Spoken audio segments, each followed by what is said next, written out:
Kryetari i Partisë Demokratike Sali Berisha akuzoi kryeministrin Edi Rama se po dëmton procesin e antarësimit të vendit në Bashkimin Evropian. Pas një takimi me Christian Fornek, këshilltar për politikën e jashtme pranë grupit parlamentar të CDU-CSU në Bundestagun gjerman, Berisha përsëriti bindjen se procesi i integrimit në BE duhet jetë një proces i bazuar në merit.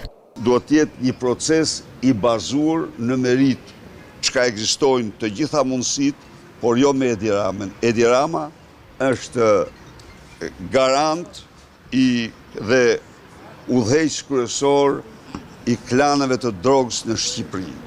Kryetari PD-s Berisha ju kundërpërgjigjet e kryeministrit Edi Rama dhe deklaratave të tij se opozita po dëmton imazhin e vendit.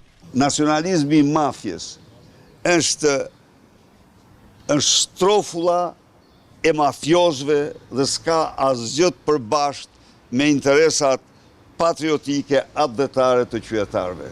Sipas tyre, ne do të vazhdojmë të kryesojmë, të jemi vendi i parë në eksportin e kanabisit, të jemi vendi kryesor në transportin e kokainës nga Amerika Latine në Europë. Dhe këto duhet t'i fshehim, këto nuk duhet t'i themi. Në kohë kur këto ne i mësojmë nga bota, janë të gjitha agjensitë e huaja.